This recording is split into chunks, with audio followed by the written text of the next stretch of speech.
अमेरिकी फेड ने 1/4% ब्याज दरें बढ़ाई। 3 महीने में दूसरी बार बढ़ी दरें। इस साल हालात ठीक रहे तो दरों में 2 बार और होगी बढ़त। दरें बढ़ने से अमेरिकी बाजारों में जोश। डाउ में 100 पॉइंट से ज्यादा की तेजी। एशियाई बाजार में मिलीजुली शुरुआत। जीएसटी काउंसिल की बैठक आज। टैक्स विभाग को बची खुची दिक्कतें भी आज दूर हो जाने की उम्मीद। भारतीय एयरटेल बेचेगी भारतीय इंफ्राटेल में 40 करोड़ शेयर, मगर मैनेजमेंट का कंट्रोल रहेगा बरकरार। आज दोनों शेयरों में रहेगा फोकस। ओएनजीसी और रिलायंस जैसी कंपनियों के लिए अच्छी खबर। सीबीएम गैस की कीमत तय करने की आजादी। देश में गैस उत्पादन को बढ़ावा देने के लिए लिया बड़ा फैसला। सरकार ने नेशनल हेल्थ पॉलिसी को दी मंजूरी। 80% आबादी को मिलेगी मुफ्त इलाज और केंद्रीय कर्मचारियों का महंगाई भत्ता भी 2% बढ़ा। और आज दिए जाएंगे सीएनबीसी आवाज रियल एस्टेट अवार्ड्स। देश के बेहतरीन बिल्डर्स होंगे सम्मानित।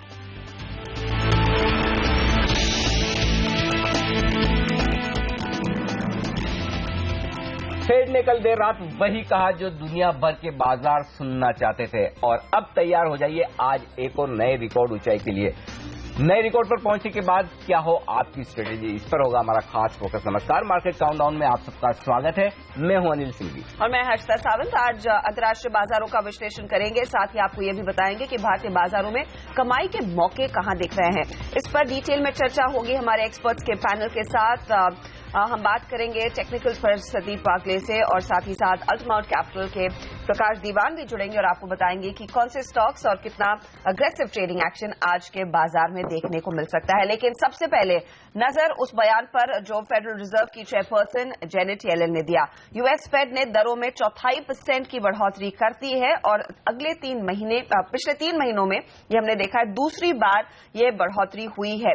हालांकि इन्होंने ये भी इशारा किया है कि आगे जाकर 2 और रेट हाइक्स आती हुई दिखाई देंगी, लेकिन वो ग्रेजुअल होंगी। देख लेते हैं जेनेट येलेन ने आखिर क्या कहा। The Federal Open Market Committee decided to raise the target range for the federal funds rate by 1/4 percentage point, bringing it to 3/4 to 1%. Our decision to make another gradual reduction in the amount of policy accommodation reflects the economy's continued progress toward the employment and price stability objectives assigned to us by law. तो ये बड़ा बयान और बड़ा move आता हुआ America से कि फेडरल रिजर्व ने आखिरकार वो 0.25 बेसिस पॉइंट की बढ़ोतरी कर दी है, जिसका बाजार ने कहीं ना कहीं अंदाजा पहले ही लगा दिया था। अनिल, इस डेवलपमेंट पर अब बताइए ग्लोबल मार्केट्स का क्या रिएक्शन होगा, क्योंकि डाउ में हमने देखा 100 पॉइंट की बढ़त, नैस्डैक, एस&पी सब में खरीदारी। और सबसे बढ़िया बढ़त मुझे जो नजर आ रही है हर्षिता, वो है हांगकांग के बाजारों की, और वहां से हम संकेत लेते हैं जनरली आजकल शुरुआत के लिए, और वो बेहतरीन है। सबसे बढ़िया बात है कि जेनेट येलेन ने वो सब कुछ कहा जो एग्जैक्टली बाजार अंदाजा लगा रहे थे। रेट हाइक नहीं करती तो दिक्कत थी, ज्यादा करती तो दिक्कत थी, और ये कहती कि नहीं 2 से ज्यादा हाइक इस साल हम करना चाहते हैं, इसके बाद तो दिक्कत होती। तो मुझे लगता है कि एकदम परफेक्ट पिच है। साथ ही उन्होंने गुंजाइश छोड़ी है कि अगर डेटा सपोर्ट नहीं करेंगे तो वो ब्याज दरें ना भी बढ़ाएं, और डेटा सपोर्ट करेंगे तो शायद थोड़ा जल्द भी बढ़ाने की कोशिश करें। तो इससे बढ़िया कोई बात हो नहीं सकती बाजार के लिए कि जैसा बाजार उम्मीद कर रहा है वैसा ही फैसला है, और आगे के लिए भी उन्होंने अपने दरवाजे खुले रखे, कम या ज्यादा बढ़ोतरी के। सबसे बढ़िया बात क्या है? सबसे बढ़िया बात भारतीय बाजारों के लिए यह है, उम्मीद के मुताबिक फैसला तो अपनी जगह ठीक है ही, लेकिन इसके साथ ही डॉलर इंडेक्स जो 100 की तरफ फिर से बढ़ता हुआ नजर आ रहा है, तो ये हमारे लिए सबसे बड़ी राहत की बात है। तो ऐसे में जो करेंसी मजबूत हो रही है आज भी होनी चाहिए, और डॉलर इंडेक्स जब तक आपको 100 के आसपास दिख रहा है तब तक हिंदुस्तान के बाजारों में आपके लिए तेजी का लाइसेंस है। जब तक डॉलर इंडेक्स 103, 104 के पार न निकले तब तक सावधान होने की भी जरूरत नहीं है। तो सबसे बड़ा संकेत जो मैं लूंगा फेड की बैठक से वो डॉलर इंडेक्स का है, और अब यहां से ही आपको ग्लोबल मार्केट से संकेत लेना है। जी हाँ, डॉलर में हमने देखा कल के बयान के बाद कमजोरी आई, इसीलिए वो इंडेक्स 100 के आसपास नजर आ रहा है। लेकिन ऐसे में फिर भारतीय बाजारों के लिए क्या फिर तेजी का ट्रेड और अग्रेसिव तेजी का ट्रेड बनेगा, क्योंकि कल ज्यादातर लोग थोड़े से शांत बैठे थे। बिल्कुल, और कल की शांत ट्रेडिंग स्वाभाविक भी थी। बड़े लेवल्स पर पहुंचने के बाद थोड़ा अगर हम सावधान रहें बिल्कुल भी गलत नहीं, लेकिन आज तेजी के 3 बड़े ट्रिगर है, एक छोटा ट्रिगर। बड़े 3 ट्रिगर कौन से हैं? फेड की बैठक का फैसला उम्मीद के मुताबिक, डॉलर इंडेक्स की कमजोरी उम्मीद से बेहतर, और तीसरा कल के सेशन में फिर से एफआईज की तरफ से दमदार खरीदारी। ये 3 बड़े पॉजिटिव है। एक छोटा पॉजिटिव है कि लोकल फंड्स ने बिकवाली रोकी है। ये 4 पॉजिटिव ट्रिगर्स ऐसे हैं जो मुझे बाजार में और आगे मजबूती की तरफ इशारा कर रहा है। लेकिन हर्षदा, सबसे बड़ा पॉजिटिव ट्रिगर जो भारतीय बाजारों के लिए मैं आज और आने वाले समय के लिए देख रहा हूं वो ये कि अब से लेकर आगे के 3 हफ्ते कहीं से कोई एक्सपेक्टेड बुरी खबर का इंतजार नहीं। जब तक कि रिजल्ट सीजन की शुरुआत ना हो तब तक आपके लिए मैदान खुला है, तेजी करिए। क्योंकि हाँ, अनएक्सपेक्टेड कुछ आ जाए जिसका आपको हमें पता नहीं, वो तो एक अलग बात है, लेकिन कोई ऐसी बड़ी इवेंट अब बची नहीं जिसकी वजह से हमें डर लगे कि हमारी तेजी रुकेगी या जिसकी वजह से हम रुक रुक कर चलें। तो ये एक सबसे बढ़िया संकेत है। आज 9100 के ऊपर खुलेंगे और उसके ऊपर खुलने के बाद जो जबरदस्त शॉर्ट कवरिंग आएगी, जो हम वायदा कारोबार के डेटा में आगे डिस्कस करेंगे, वो सबसे पहले सहारा देगी। और 9125 का पूरी संभावना है 9122 के ऊपर का लाइफ टाइम हाई आज हम बनाएंगे। और उसके बाद काफी और बचे कुछ लोग जो साइडलाइंस पर अब भी बैठे हैं वो आकर खरीदने की कोशिश करेंगे, जो निफ्टी को आराम से 9175 9200 की तरफ ले जाने की कोशिश कर सकते हैं। 9050 ये लेवल लिख लीजिए। अब क्लोजिंग बेसिस पर आप तक स्टॉप लॉस है। जब तक 9050 के नीचे बंद न हो तब तक बिल्कुल घबराने की जरूरत नहीं है। तेजी की पोजीशन कम करने के बारे में सोचने की भी जरूरत नहीं। तो सिंपल ट्रेड है आज का निफ्टी पर ट्रेड करने का।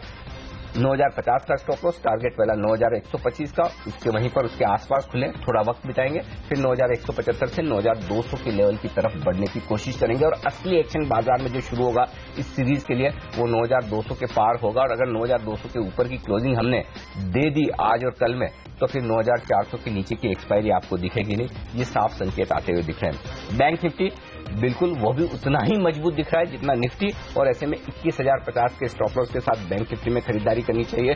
21250 ऊपर का पहला टारगेट होगा, हो सकता है वहीं खुले, और दूसरा टारगेट फिर 21400 21500 के आसपास का बनता है। Banks, oil and gas, NBFC और सबसे बढ़िया हाई बीटा मिड कैप्स जिसमें अनिल अंबानी ग्रुप के शेयर हो सकते हैं, मिड कैप रियल्टी स्टॉक्स हो सकते हैं, ये तमाम शेयर हैं जो जबरदस्त तेजी के साथ कारोबार कर सकते हैं। चलो, तो काफी अपॉर्चुनिटीज इस ट्रेड में। और इस बीच आप देखिए एसजीएक्स निफ्टी भी 9180 के आसपास ट्रेड कर रहा है। पूरे 70 अंकों की बढ़त देखने को मिल रही है। अब अनिल ने तो कह दिया है कि मैदान खुला है और बुल्स अपनी रफ्तार पकड़ेंगे और तेज दौड़ लगाएंगे। तो कौन से लेवल्स चार्ट्स पर दिखाई दे रहे हैं? अब अगले साहब बताइए, कितना उत्साह आज देखने को मिल सकता है ट्रेड में? Good morning Harshada, good morning sir.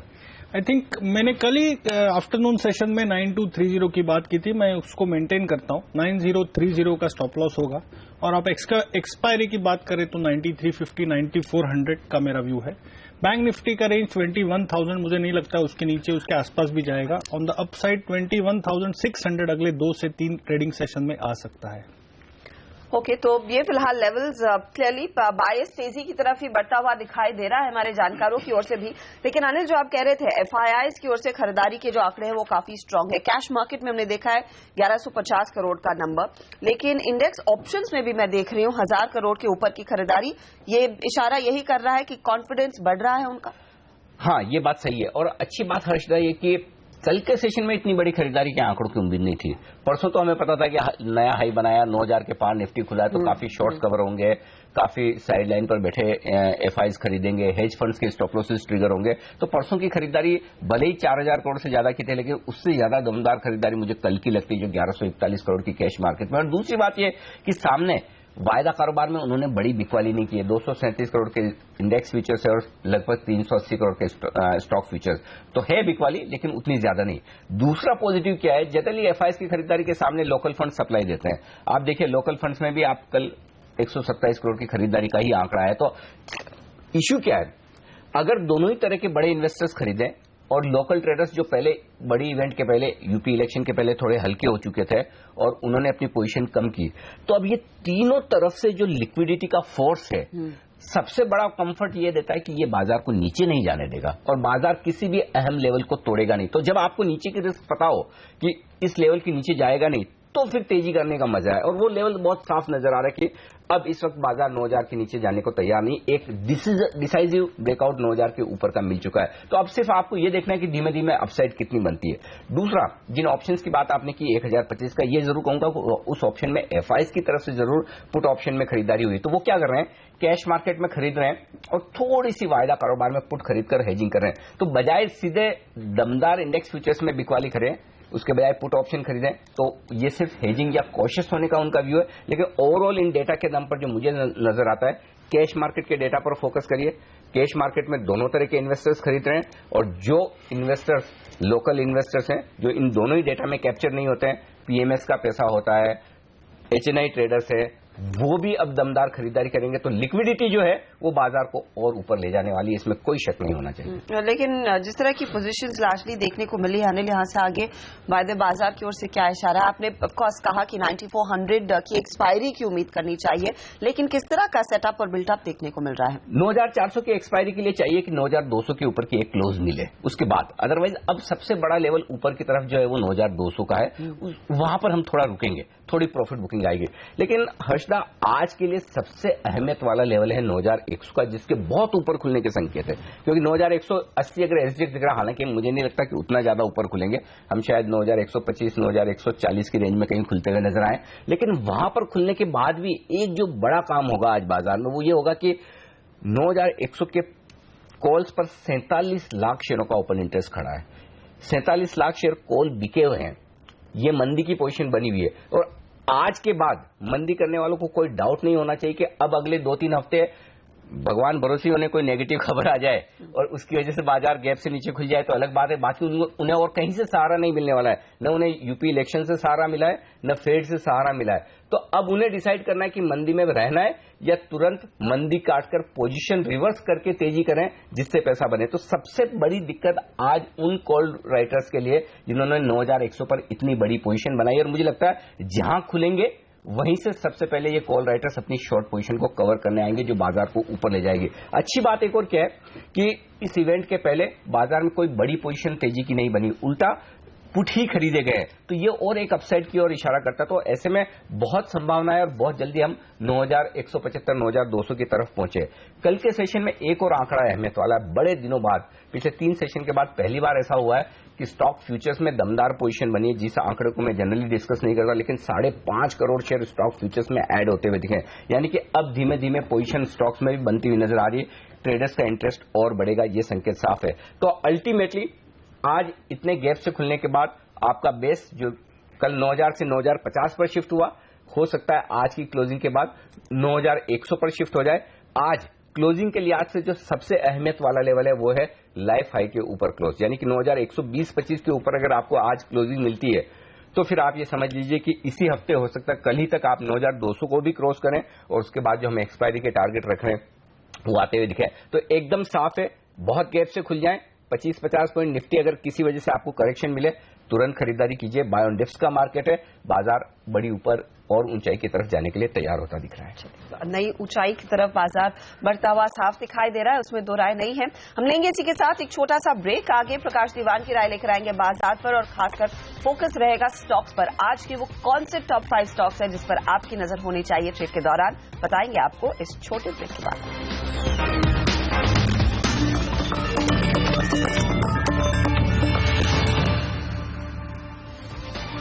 आप देख रहे हैं मार्केट काउंटडाउन सीएनबीसी आवाज पर और आज बाजार में फिर से तेजी की तैयारी होती दिखाई दे रही है। अमेरिका में ब्याज दरें बढ़ी हैं 4.5 बेसिस पॉइंट की और इसमें कोई सरप्राइज नहीं आया, इसी से बाजार खुश नजर आएगा।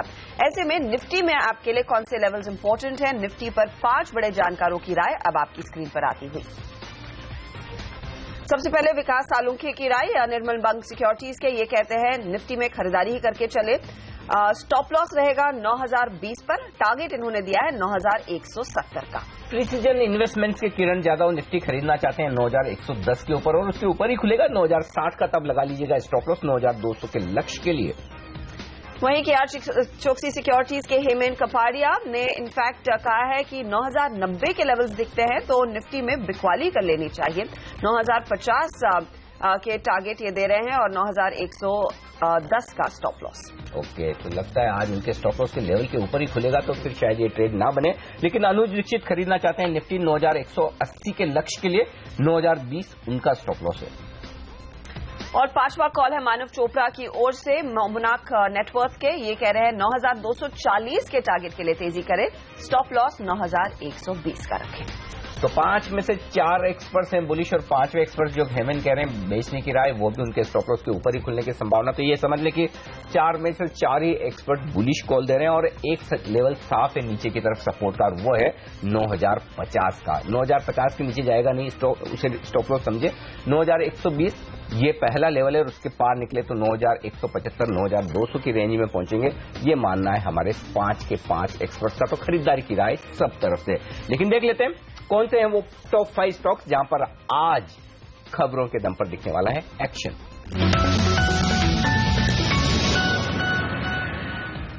आईओसी सरकारी कंपनी ये रहेगी आज रेडार पर। इनका एक जॉइंट वेंचर था लुब्रिजोल इंडिया, जिसमें 24% हिस्सा बेचने को कैबिनेट ने मंजूरी दे दी है। एक और ऑयल कंपनी रेडार पर रहनी चाहिए, वो है ओएनजीसी, और यहां पर भी कैबिनेट की मंजूरी का ही असर देखने को मिलेगा। कोल बेड मीथेन की मार्केटिंग और दाम तय करने की कैबिनेट ने इनको आजादी दे दी है, इसीलिए ओएनजीसी में भी हम हरकत देखेंगे। एक और दिग्गज IT company HCL Tech buyback करने जा रही है और इस बायबैक पर विचार करने के लिए 20 मार्च को बोर्ड बैठक होगी। तो बोर्ड की तरफ से अप्रूव किया जाएगा, न कि शेयर होल्डर्स की तरफ से। छोटा बायबैक होगा, वाकई में पॉजिटिव है। विस्तार से बातचीत करेंगे आगे हम कार्यक्रम में। और टेलीकॉम स्पेस में हम हर रोज देखते हैं एक नई खबर आती है, और भारतीय इंफ्राटेल और भारतीय एयरटेल की ओर से आ रही है बड़ी डेवलपमेंट। भारतीय एयरटेल ने कहा है कि वो इंफ्राटेल में मेजॉरिटी स्टेक होल्ड करेंगे 50.33% का। हालांकि 40 करोड़ शेयर वो भारतीय इंफ्राटेल में बेचने को तैयार जरूर है। पैसा जुटाने की योजना महिंद्रा लाइफ स्पेस की, और राइट्स इशू के जरिए वो पैसा जुटाना चाहते हैं और इसके लिए 20 मार्च को कंपनी की बोर्ड बैठक होने वाली, जिसमें इस इशू पर विचार किया जाएगा।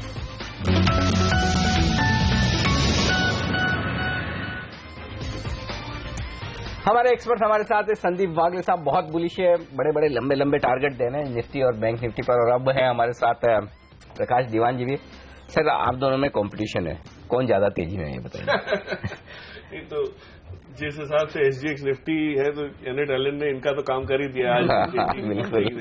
और लॉन्ग टर्म में मैं बुलिश हूँ, सो दोनों ही जीतेंगे। तो लॉन्ग टर्म में लंबे वाले टारगेट बताइए सर।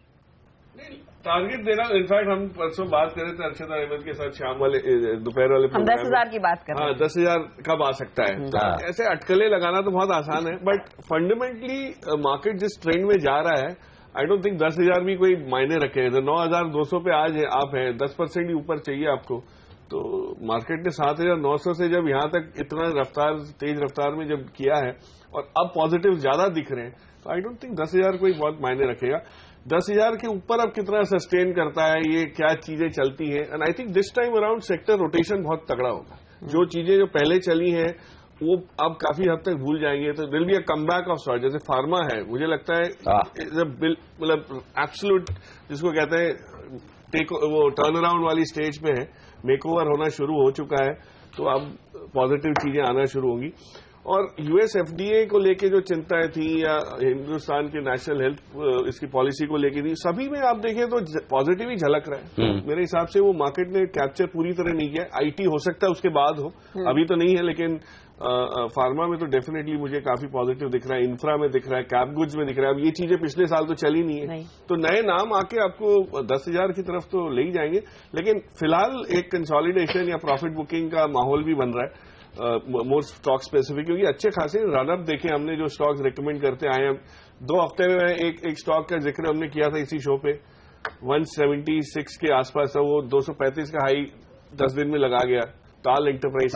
ताल। अब ऐसी चीजें जो हमारा टारगेट ही साल भर का, वो अगर 10 दिन में ले जाएंगे तो प्रॉफिट बुकिंग तो सर थोड़ा बहुत होता है, और उसके बाद पैसा लेके आप आप एक काम करो, या तो टारगेट बढ़ा दो या समय घटा दो, क्योंकि अब ये मार्केट ऐसा ही है, ये ऐसा ही होगा। बिल्कुल बिल्कुल। और खासतौर से जब रिकॉर्ड हाइस पर हो तो मिड कैप स्मॉल कैप शेयरों की चाल तो देखने लायक होती है, और ऐसे ही कुछ बेहतरीन मिड कैप्स, बहुत ही बेहतरीन है। एक्चुअली मैं लिस्ट देख रहा हूँ, वागले साहब की लिस्ट में भी है, और रजत ने भी कैश मार्केट के बड़े इंटरेस्टिंग स्टॉक चुने। हम बताएंगे उनकी टॉप ट्रेडिंग पिक्स इस छोटे से ब्रेक के बाद।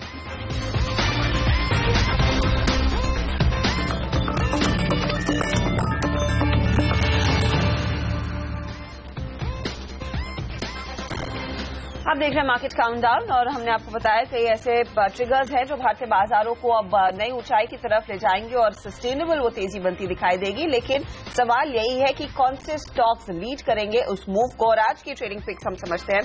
पहले दो शेयर लेते हैं संदीप वागले से। वागले जी बताइए क्या चुना है आपने? हर्षदा, मैं पहले तो IRB के साथ जाना चाहूंगा। क्लियर ब्रेकआउट है, 239 के स्टॉप लॉस से बाय करें फॉर अ टारगेट ऑफ 255। मेरा दूसरा शेयर होगा बाय इन अपोलो टायर्स, 190 का स्टॉप लॉस, 205 का टारगेट। बाकी दो भी बता दो सर, आज तेजी का दिन है, सारे एक साथ बोल डालो। आपने मिड कैप का जिक्र किया। मेरे पास एक मिड कैप है रेपको होम, उसमें 665 के स्टॉप लॉस से बाय करें फॉर अ टारगेट ऑफ 730। और अडानी एंटरप्राइजेस में कल लास्ट, ये 8.5% हो गया कल। हाँ, और लास्ट स्टॉक मेरा होगा अडानी एंटरप्राइजेस, जिसमें मुझे एक फ्रेश मूव शुरुआत होते हुए दिखती है। 98 का स्टॉप लॉस, 109 का टारगेट। ये 1 से 2 दिन का व्यू है। ओके, तो IRB, अपोलो, अदानी और रेपको, ये 4 स्टॉक हैं जो वागले साहब ने चुने खरीदारी करने के लिहाज से। ये बड़े इंटरेस्टिंग स्टॉक्स है, यहाँ पर एक्शन दिखेगा। एक स्टॉक, एक नहीं 2 है, भारतीय एयरटेल और भारतीय इंफ्राटेल। प्रकाश, इस खबर को पॉजिटिव समझे या नेगेटिव? ये मैं सुबह से सोच रहा हूँ, क्योंकि वो कह रहे हैं कि भाई भारतीय इंफ्राटेल में अब हम कंट्रोलिंग स्टेक नहीं बेचेंगे। तो एक तो ये हो गया भाई कि कंट्रोलिंग स्टेक इसलिए नहीं बेच रहे कि इस भाव में नहीं बेचनी, ये तो पॉजिटिव हो गया कि मैनेजमेंट को लगता है भाव पर। दूसरा ये कि नेगेटिव हो गया, कोई लेने वाला नहीं लगता इस भाव में। तो अब इसका मतलब क्या निकालें? ये तो दोनों ही है, इस वजह से कॉम्बिनेशन। और एक जो दूसरी चीज भारतीय एयरटेल को जो बहुत क्लियरली एडवांटेज बन जाएगी वो ये कि अब 4G जिस हिसाब से इतना रैपिड एक्सपेंशन हुआ है कि 5G आने में भी टाइम अब नहीं लगेगा। बराबर। और जब 5G आता है तो, और इंडस मतलब इनका जो आइडिया का जो टावर बिजनेस अगर तब तक बिक चुका है और नॉन ऑपरेटिंग ओनरशिप वाला है, मतलब वो स्ट्रेटेजिक ओनर जो लोग ले रहे हैं वो इस बिजनेस के तो है नहीं। जबकि भारती के लिए सबसे बड़ा ये है कि टेनेंसी कंट्रोल उसके पास रहता है इनडायरेक्टली। मुझे लगता है कि वो स्ट्रेटेजिकली भारती के लिए बहुत काम आएगा। जब नेक्स्ट राउंड ऑफ कंपटीशन शुरू होगा तब तक तो आपके प्लेयर्स भी 3 ही बच जाएंगे और फिर रेल जियो और भारती का ही मार्केट शेयर का गेम होगा।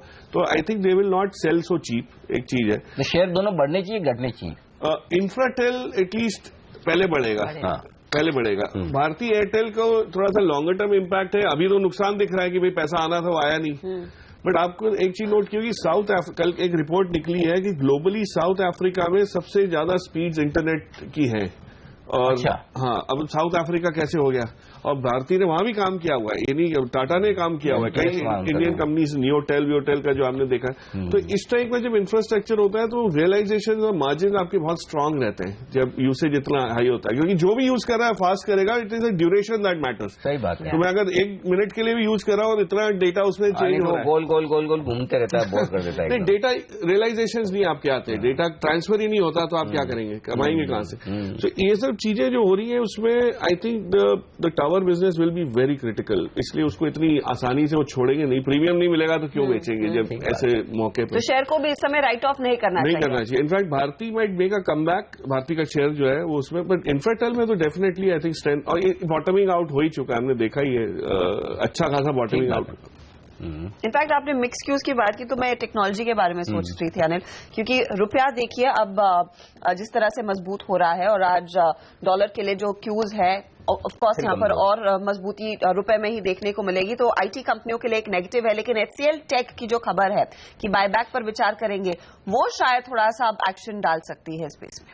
एक्चुअली है ना हर्षिता, HCL के टेक के बायबैक में कोई दम ही नहीं है, क्योंकि क्या है, 2 चीजें। अगर आपको बायबैक बड़ा करना है 25% अपनी नेटवर्थ का, तो आपको शेयर होल्डर की अप्रूवल लेनी चाहिए। और अगर आप खाली बोर्ड मीटिंग में अप्रूवल लेते तो 10% से ज्यादा का नहीं कर सकते। तो ये बोर्ड मीटिंग में जा रहे हैं 20 तारीख को, तो मैक्सिमम जो बायबैक में टेंडर ऑफर में आप शेयर दे सकते हैं वो आपका रेशियो आएगा 2% का। यानी कि अगर मैं 100 शेयर देता हूं कंपनी को तो मेरे 2 ही एक्सेप्ट होंगे, 98 वापस आ जाएंगे। अब दिक्कत क्या है? पहली बात तो प्राइस, कितनी प्रीमियम पे लेते हैं, तो वो कोई बहुत बड़ी प्रीमियम पे आएगा। दूसरा ये कि ये डिविडेंड का सब्स्टिट्यूशन है। मुझे नहीं लगता कि हिंदुस्तान में, दुनिया में कोई भी ऐसा एक इन्वेस्टर या फंड होगा जो आईटी कंपनी को डिविडेंड यील्ड के हिसाब से खरीदे। तो डिविडेंड तो कोई इन्वेस्टमेंट का ट्रिगर हो ही नहीं सकता। ये सिर्फ बायबैक इसलिए किया जा रहा है ताकि डिविडेंड पर टैक्स बचाया जा सके। आप देखिए रिसेंटली TCS 2850 पे TCS ने बायबैक किया। TCS का भाव मेरे ख्याल से 2550 के आसपास होगा, उससे भी कम होगा। दूसरी बात है कि आप इस साल से लेकर अब तक देखें तो करेंसी में 3% की मजबूती है। 1% डॉलर मजबूत होता है, सीधा 25 बेसिस पॉइंट इनके मार्जिन पर असर आता है। तो 0.1% तो इस क्वार्टर में मार्जिन वैसे ही गिरने वाले हैं। अब कोई वजह है नहीं इस वक्त की आईटी और बेहतर प्रदर्शन करे। सिर्फ एक ही चीज कह सकते कि भाव से आईटी शेयर बुरे नहीं है, लेकिन अदरवाइज तो मुझे तो नहीं लगता है जहां खुले वहीं बेचना चाहिए। मेरा हाँ सेम वही जो कॉल मेरा टीसीएस पर था, और टीसीएस उस दिन 4-5% खुला, तो पहली बात तो एचसीएल टेक इतना ऊपर खुलेगा ही नहीं, और जहां खुले वहां बेच देना चाहिए। कोई रीजन ही नहीं है कि आप एचसीएल टेक को खरीदें बायबैक के दम पर। ओके, तो ये फिलहाल टेक्नोलॉजी पर आगे और डिटेल में चर्चा करेंगे, नजर भी रखेंगे आज किस तरह का एक्शन देखने को मिलता है। रुपये क्योंकि फिर से स्ट्रांग होता हुआ दिखाई देगा, लेकिन एफआईआई ब्रोकरेजेस के रेडार पर आज कौन कौन से शेयर हैं? नियति हमारे साथ जुड़ गई है। नियति बताइए। एचसीएल टेक पे ही सबसे पहले बात करेंगे। मैक्वारी की तो टॉप पिक है, ये मान के चल रहे हैं कि ये शेयर बायबैक काफी पॉजिटिव है।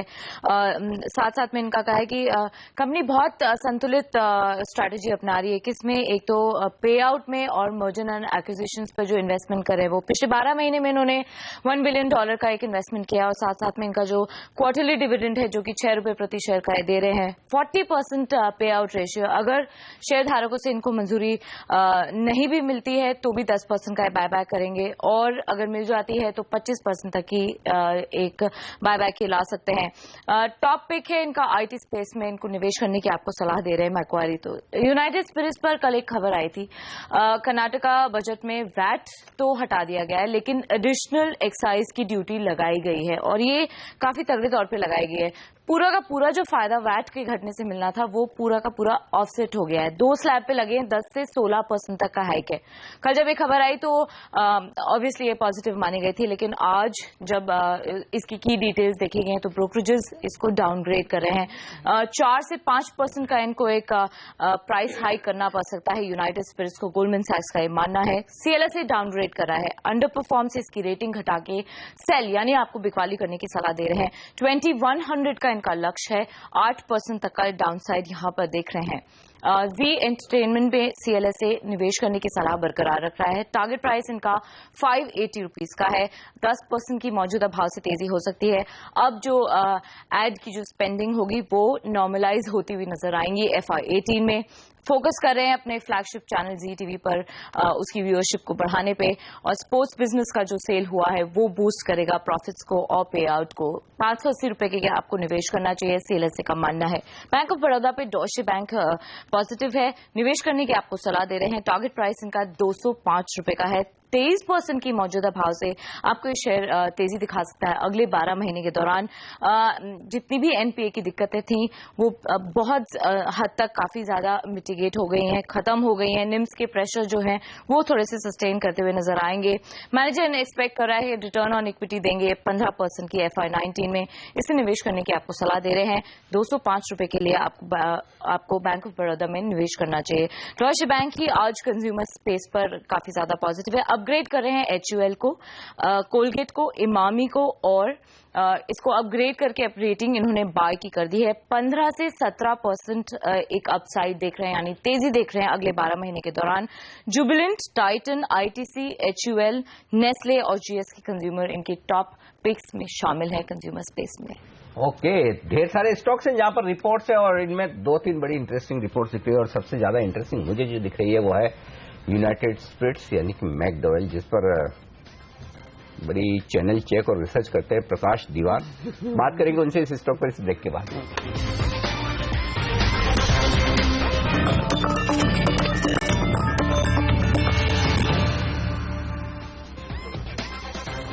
हमारे एक्सपर्ट हमारे साथ हैं, वागले साहब और दीवान साहब, और ब्रेक के पहले हम सारी FIs की रिपोर्ट पढ़ रहे थे, और सीएलएसए कह रहा है कि यूनाइटेड स्पिरिट्स को बेच दीजिए, 2100 का टारगेट। और कल बड़ा इंटरेस्टिंग था, पहले जो कर्नाटक का बजट आया उसमें ऐसा था कि भाई वेट कम हो गया, ये सब हो गया, स्टॉक भागा, और बाद में पता चला तो कान घुमा के पकड़ा है, मतलब उल्टा। तो वहां दाम बढ़ने वाले, तो मतलब जो 20-25% रेवेन्यू यूनाइटेड स्पिरिट्स का आता है कर्नाटक के राज्य से, प्रकाश जी क्या होगा?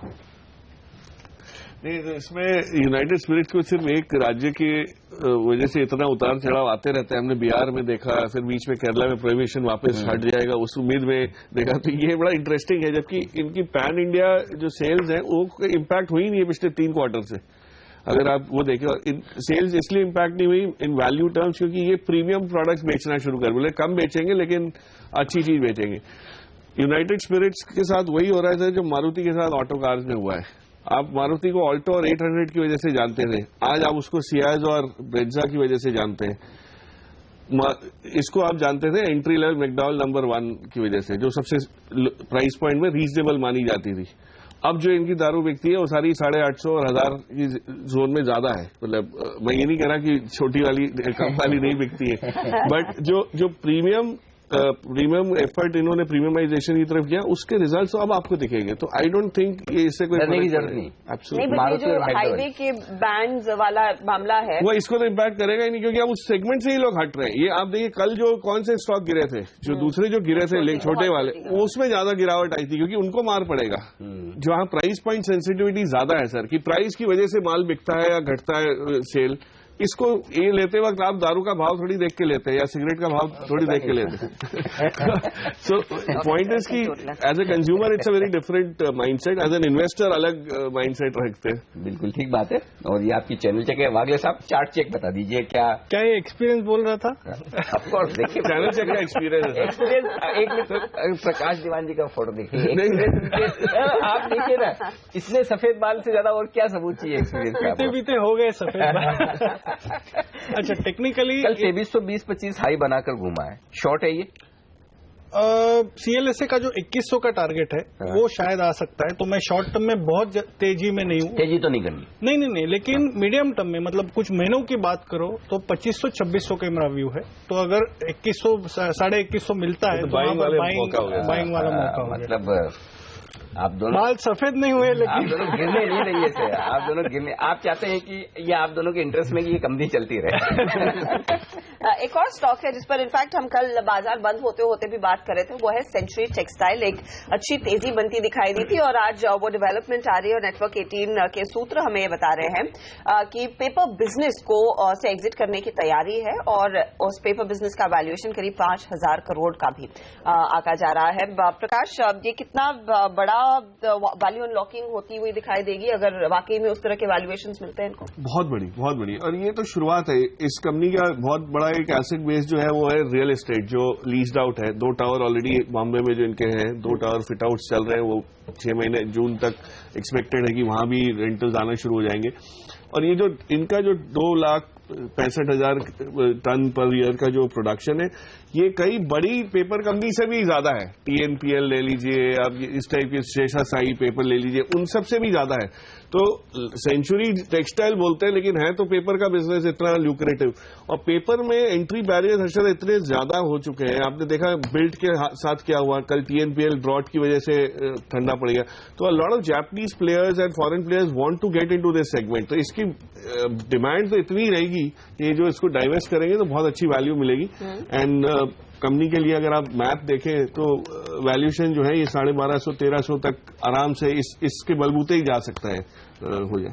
मेरे को लगता है अगर 5000 करोड़ में पेपर डिवीजन बिक जाता है, 4,500 करोड़ का डेट है, तो कंपनी तो हो जाएगी, डेट फ्री हो जाएगी। तो आपके पास सीमेंट, टेक्सटाइल और रियल एस्टेट तीनों फ्री है और कैश फ्लो जनरेटिंग सारी 3 बिजनेस का वैल्यूएशन मार्केट दे रहा है 10,000 करोड़। मेरे ख्याल से अकेला सीमेंट 10,000 करोड़ का है, अकेला सीमेंट कमोडिटी है इसलिए उसकी रेटिंग थोड़ी कम रहती है। बट जो दूसरे बिजनेसेस इनके हैं आप देखिए, उनकी तो कोई वैल्यू ही नहीं अभी तक आई। रियल एस्टेट का देखिए, प्राइम हमारे ऑफिस के बहुत नजदीक ही है, प्राइम लोकेशन में इतनी रियल एस्टेट है। टेक्सटाइल में सेंचुरी का अपना नाम है। सीमेंट पे आराम से 8-10 हजार करोड़ का बिजनेस है, आराम से। और वो भी अल्टीमेटली सबको पता है कि अल्ट्राटेक में आगे पीछे वो बिजनेस जाना ही है। वैल्यूएशन के हिसाब से लगता है इन्वेस्टर्स 1500 रुपए। हाँ, इसमें तो देखिए ऐसा है कि टाइम और टारगेट 2 का अगर आप मैट्रिक्स बनाए तो ये 1200, 1500, 1800, 2500 हर लेवल एक स्टेज पे कहीं ना कहीं वो आते रहेगा। तो ये तो long term, this is a real value unlocking जिसको कहते हैं। तो इसमें तो पेशेंटली आप 2-3 साल रखिए। आज वैल्यू अनलॉकिंग होगी उन लोगों के लिए जिन्होंने कल आखिरी सौदा देखा और वागले साहब ने BTST पर सेंचुरी टेक्सटाइल खरीदा है। वागले साहब, कल क्या टारगेट दिया था आपने, याद है आपको? एक 30 रुपए पर 106 1050 के आसपास। आज तो वही खुले ना? अच्छा तो खुलना चाहिए। क्या बात है। चलिए, तो वागले साहब के BTST है, तो वागले साहब को सिर्फ आप सुबह मत देखिए, सुबह तो एकदम ताजा मूड में रात भर चार्ट्स वगैरह चेक करके आते ही हैं, लेकिन आखिरी सौदा में भी जो BTST की दमदार पिक्स वागले साहब देते हैं वो बेहद काम की होती है। अब ये पता नहीं था किसी को कि ये खबर आएगी, लेकिन वागले साहब के चार्ट पर थी और उन्होंने बताया। आशीष चतुर्वेदी हमारे साथ जुड़ चुके हैं सैंक्टम वेल्थ मैनेजमेंट के। आशीष जी, 9400 9500 हो जाएगा इस सीरीज में निफ्टी? अनिल जी बिल्कुल हो सकता है।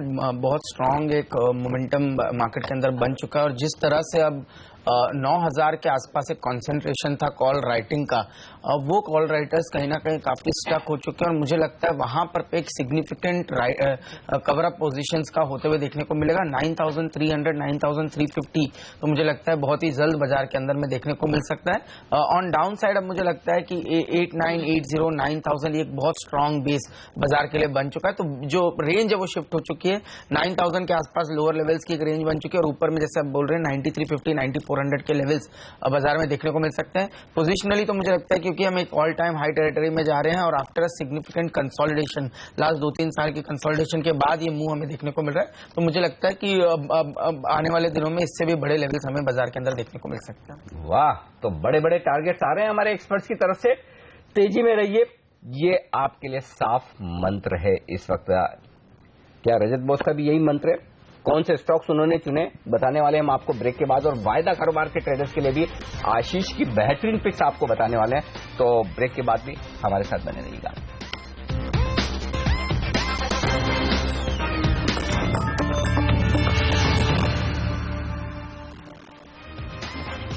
हमारे एक्सपर्ट्स हमारे साथ है संदीप वागले, प्रकाश दीवान, आशीष चतुर्वेदी और अब हमारे साथ कोलकाता से जुड़ गए हैं रजत के बॉस.com के रजत बॉस भी। स्वागत है रजत जी आज आपका। और कल मिड कैप शेयर चले और आज लगता है कैश मार्केट के स्मॉल कैप्स की बारी है। आपकी 2 कैश मार्केट की बेहतरीन पिक्स में देख रहा हूं। कैश के स्टॉक्स तो आप जो रिकमेंड करते हैं वो क्या दौड़ लगाते हैं, बताइए कौन से चुने आप आज? देखिए, मैंने 2 स्टॉक्स चुना है, एक तो है आरती इंडस्ट्रीज और दूसरी है जिंदाल पॉली। आरती इंडस्ट्रीज का डेली चार्ट देखेंगे तो उसमें 8 तारीख के दिन एक अच्छी मूव दिया था। उसके बाद में 3 ट्रेडिंग सेशन इसने कंसोलिडेट करने के बाद में कल फिर अच्छी वॉल्यूम से ऊपर की तरफ मूवमेंट दिया है और ये एक रेंज ब्रेकआउट का सिग्नल दे रहा है। मतलब आरती इंडस्ट्रीज का एक खास बात यह है कि जब इसमें मोमेंटम पकड़ लेता है तो ये सियाट और ढेर सारे जो मोमेंटम काउंटर्स है उसी की तरह चलता है। तो आज के दिन इसका टारगेट मैं 798 और 817 का रखता हूं। आपका स्टॉप लॉस जो है 780 पे होना चाहिए। कल रियल टाइम में 799 का मतलब 789 पे ये क्लोज किया था। और जिंदल पॉली, इसका चार्ट भी बहुत अच्छा लगता है। ये आप 342 रुपया के नीचे स्टॉप लगाइए, ऊपर में 359 और 366, ये 353-54 का लेवल पार करके जब ऊपर पे सस्टेन कर लेगा तब इसमें बहुत अच्छी मूवमेंट की उम्मीद किया जा सकता है। और ये रेंज ब्रेकआउट की सिग्नल दे रहे हैं और इसमें जो वॉल्यूम की योगदान है वो बहुत अच्छी है और रेगुलरली वॉल्यूम अच्छी होते जा रहा है। तो इसी के चलते एक्सपेक्ट करता हूं कि अच्छी मूवमेंट इसमें होना चाहिए। ओके, तो 2 कैश मार्केट के स्टॉक चुने आज रजत ने, आरती इंडस्ट्री और जिंदाल पॉली। लेकिन आशीष की टॉप ट्रेडिंग पिक्स कौन सी है बताएंगे आपको एक छोटे से ब्रेक के बाद, क्योंकि ये ब्रेक है बड़ा इंपॉर्टेंट और इस ब्रेक के पार शुरू होने वाला है बाजार का भरपूर एक्शन। सबसे पहले तो बताएंगे आपको प्री ओपनिंग सेशन में 70 पॉइंट ऊपर जो एसजीएक्स निफ्टी दिख रहा है, उतना ऊपर खुलेंगे, थोड़ा नीचे या और ज्यादा, ये बड़ा सवाल है। दूसरा, करेंसी मार्केट में कल हमने हाई बनाया था 65-45 का और उसके बाद थोड़ा सा रुपया प्रॉफिट बुकिंग का शिकार हुआ, लेकिन आज डॉलर इंडेक्स की जो कमजोरी हुई है उसके चलते क्या फिर से रुपए में मजबूती होगी तो कितनी, ये दूसरा बड़ा सवाल है। इसके बाद आपको बताएंगे हम कि स्टॉक 2020 में जो आज मैच खेला गया 20 बेहतरीन ट्रेडिंग आइडियाज आपके लिए कौन से हैं। एक बार जाते जाते एशिया पर नजर डाल लीजिए, किस तरह की तेजी एशिया में हो रही, खासतौर से हांगकांग के बाजार दमदार एक्शन दिखा रहे हैं, वहां से हम संकेत लेंगे आज की ओपनिंग के लिए। 250 पॉइंट पिछली बार मैंने देखा था हांगकांग ऊपर था, जी हां अभी भी एग्जैक्टली 250 पॉइंट ऊपर है। तो अच्छी तेजी एशियाई बाजारों की हमारे काम आएगी। तो बताएंगे आपको बाजार का भरपूर एक्शन और उसके बाद 9:15 पर चारों एक्सपर्ट्स आपको बताने वाले हैं स्क्रीन पर कहां एक्शन हो रहा है और उसके बेसिस पर क्या सौदे आज के दिन के लिए आपको करने चाहिए। ये पूरा एक्शन आपके लिए एक छोटे से ब्रेक के बाद पहला सौदा भी।